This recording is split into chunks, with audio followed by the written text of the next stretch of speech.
مجھے ایسی جگہ موت دینا جہاں مجھے کوئی پہچانتا نہ ہو.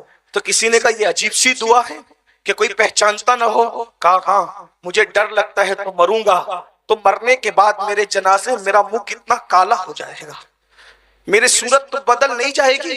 تو میں سوچتا ہوں کہ کوئی رہے ہی نہ پہچانتا تاکہ میں رسوائی سے بچ جاؤں. پتا ہے یہ دعا کرنے والا کون تھا؟ جو یہ دعا کر رہا تھا کہ کوئی میری جان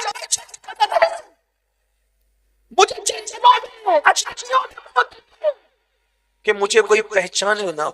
یہ دعا کرنے والا کوئی اور نہیں تھا، یہ دعا کرنے والی ذات اللہ اکبر اللہ اکبر سیدنا امام حسن بصری کی ذات تھی، جنہوں نے رسول اللہ کے نواسے کو اس طرح روتے ہوئے دیکھا.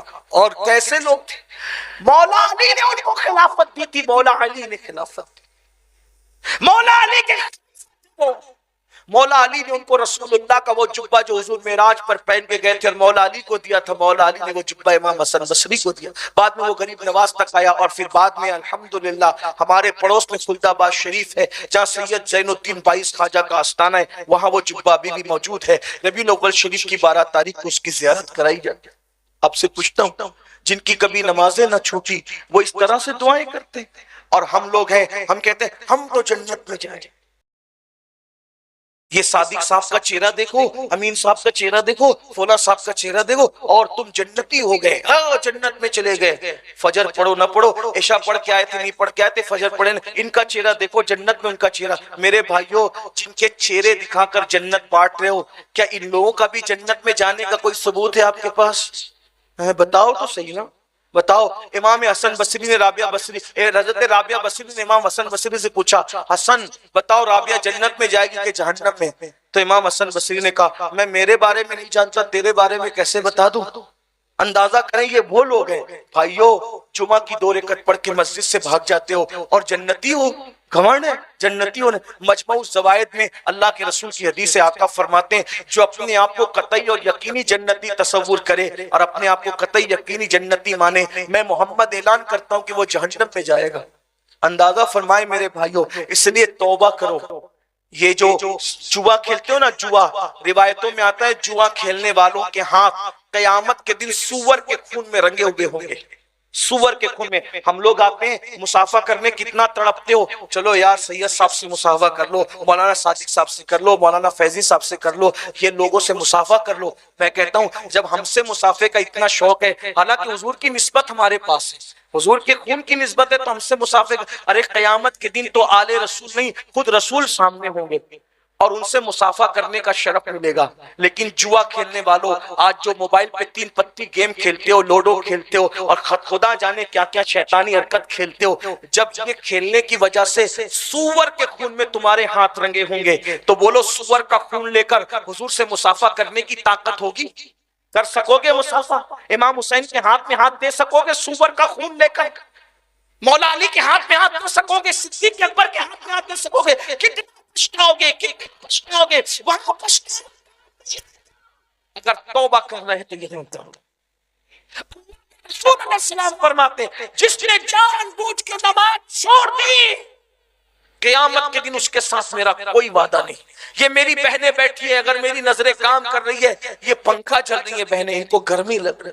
میری بہنیں سوچو جب جلسے کی گرمی کا یہ عالم ہے تو قبر کی گرمی کا عالم کیا ہوگا؟ آج تم جلسے کی گرمی برداشت نہیں کر پا رہی ہو، قبر کی گرمی کون کرتا؟ میں بھی نہیں برداشت کر. کاٹن کے کپڑے پہن رکھے، اندر سے پسینہ بہ رہا ہے، پورا میں پسینے میں بھیگا ہوا اور دل چاہتا ہے کہ جلد محفل ختم ہو تو کپڑے تبدیل کی جائیں. سوچو بھائی یہ جلسے میں لوگ محبت سے بیٹھے، پیار سے بیٹھے، پھول برسا رہے ہیں، اتنی عزت دے رہے ہیں، یہ گرمی جلسے کی برداشت، قبر کی گرمی کیا ہو؟ قبر کی گرمی. اور وہاں کوئی کسی کی دادا گیری بھی نہیں چلے گی، کسی کی بابا گیری بھی نہیں چلے گی. بہت سارے نیک اور پرہیزگار دنیا میں کہلانے والے جن کے نام کے نعرے لگتے ہوں گے ان کی لاشیں قبر میں سڑ رہی ہوں گی، اس لیے کہ دنیا میں نعرے لگنے کا کوئی مطلب نہیں، دنیا کی عزت ملنے کا کوئی مطلب نہیں ہے. بھائیو یہ تلخ باتیں، پتہ نہیں کس کس کے جسم کو قبر میں کیڑے کھائیں گے. کیا تیاری کی ہے قبر کے کیڑوں سے بچنے کے لیے؟ قرآن کہتا ہے وَلْتَنْظُرْ نَفْسٌ مَا قَدَّمَتْ لِغَدٍ وَاتَّقُوا اللَّهَ إِنَّ اللَّهَ خَبِيرٌ بِمَا تَعْمَلُونَ۔ قیامت کے دن کے لیے کیا بھیجا؟ وہاں کوئی ڈگری نہیں جائے گی، آپ خطیب تھے، آپ مفتی تھے، آپ عالم تھے، آپ ڈاکٹر تھے، آپ ٹیچر تھے، آپ انجینئر تھے، کچھ نہیں، وہاں ایک چیز دیکھی جائے گی، بس ایک ڈگری، اللہ کو راضی کیا یا نہیں راضی کیا۔ ورنہ قرآن کہتا ہے اللہ اکبر ذوق انک انت العزیز الکریم۔ علماء موجود ہے، یہ عزیز الکریم کا مطلب کیا ہے؟ قرآن کہتا ہے ذوق دنیا میں بڑا عزت دار بنتا، بہت معزز تھا نا، بہت بڑا بنتا تھا نا، تو یہ چک اللہ کا تھا۔ قرآن کہتا ہے عاملۃ ناصبۃ تصلی نارا حامیہ، عمل کر کے آئیں گے، محنت کر کے آئیں گے، پھر بھی جہنم میں جائیں گے، کیونکہ انہوں نے اللہ کو راضی نہیں کیا ہوگا۔ میرے بھائیوں، قبر کے لیے کیا تیاری کی؟ ہمیں ہوٹل پہ بیٹھنے کا ٹائم ہے، گیم کھیلنے کا ٹائم ہے، موبائل کے لیے ٹائم ہے، سب چیز کے لیے ٹائم ہے، اللہ کے لیے ٹائم نہیں، نماز کے لیے ٹائم نہیں۔ میری بہنوں سے پوچھو، میری بہنیں کتنی نماز نہیں پڑھتی؟ کس کی کنیز ہے؟ سیدہ فاطمہ کی۔ سیدہ فاطمہ کیا تھی؟ پوری رات سجدے میں گزار، پوری رات سجدے میں گزار دیتی، اور جب صبح ہوتی تھی تو سر اٹھا کے کہتی تھی اللہ تو نے رات اتنی چھوٹی بنایا کہ تیرے نبی کی بیٹی فاطمہ دل کھول کے سجدہ بھی نہ کر سکی۔ بتاؤ، سود کے دھندے کر رہے ہو، بینک سے لون لے رہے ہو، حرام قرضے اٹھا رہے ہو، اور پورے ہندوستان میں تو اس وقت ایک مہم چلی ہے، عورتوں کو قرضہ دو، مردوں کو قرضہ دو، ان کو قرض کے تلے دباؤ، اور دبا کر پھر ان کی عورتوں کا مس یوز کرو، غلط استعمال کرو۔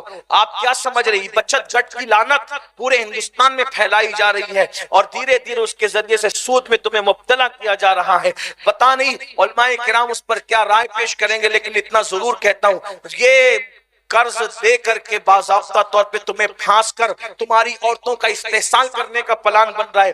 اللہ کے بندو، محنت کرو، حلال کماؤ، حلال روزی کی طرف توجہ کرو، اور وقت نکالو نماز کے لیے، عبادت کے لیے۔ امام حسین نے جاتے جاتے جو آخری کام کیا وہ سجدہ کیا، سجدے کو کبھی مت چھوڑو۔ امام حسین نے بتا دیا میرا وہی ہے جو سجدہ کرنے والا ہے، جس کا سجدے سے تعلق نہیں اس کا مجھ سے کوئی تعلق نہیں۔ اس لیے میرے بھائیوں، ہمیں چاہیے کہ ہم توبہ کریں، اپنے گناہوں سے توبہ کریں، سدھریں سوریں، اپنی زندگی میں انقلاب پیدا کریں۔ اور یہ بھی میں جلسے کے منتظمین سے کہتا ہوں کہ بھائیوں، جلسہ جلدی ختم کرو تاکہ لوگ جلدی گھر جا کے سویا کریں، فجر پڑھا کریں۔ دیکھیے جلسہ ہوا، ابھی 2 بجے رات کو جلسہ ختم ہوگا، جو نہیں پڑھتے وہ تو جا کے سوئی جائیں گے، جو پڑھتے ہیں آج ان کی بھی چھوٹ جائے گی، کون ذمہ دار ہوگا؟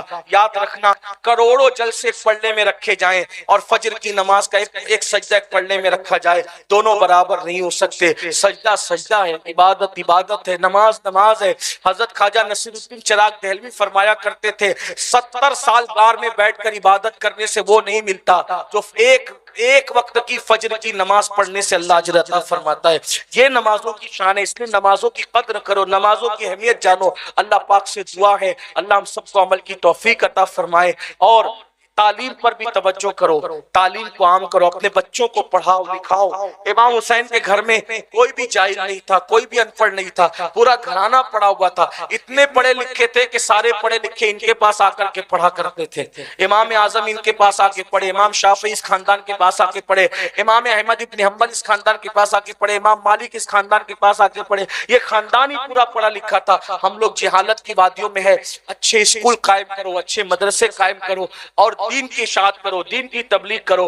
کوئی بھی گناہ نہ کرے، جو آج سے پہلے تک گناہ کرتے تھے سچے دل سے توبہ کرے، اور آج سے یہ عہد کر کے اٹھے یا حسین میرے مولا آپ کو نماز پسند، آپ کے نانا کی آنکھوں کی ٹھنڈک نماز ہے، آج سے ہم کبھی نماز نہیں چھوڑیں گے۔ بولو امام حسین کی محبت میں کوئی یہ وعدہ کر سکتا ہے؟ ذرا بتائیں ہاتھ اٹھا کر کے، اللہ رسول کو گواہ بنائیں۔ امام حسین سے محبت کرتے ہو نا؟ بتاؤ، ذرا بتاؤ، لوگ بھی سب گواہ ہو جائے کہ اس جلسے میں ہو کیا رہا ہے۔ سبحان اللہ، ذرا اٹھائیں، دونوں ہاتھ اٹھائیں۔ ہاں ماشاءاللہ، دیکھیے فرشتے بھی گواہ ہو جائیں، آپ بھی سب گواہ ہو جائیں، ایک دوسرے کو گواہ بنا لیں۔ نماز کی پابندی ہوگی انشاءاللہ، انشاءاللہ اگر ایسا ہو گیا انقلاب آئے گا۔ اللہ پاک کی بارگاہ میں دعا ہے اللہ ہم سب کو سمجھنے کی توفیق عطا فرمائے۔ گفتگو کے درمیان کوئی غلطی ہو تو اللہ معاف فرمائے۔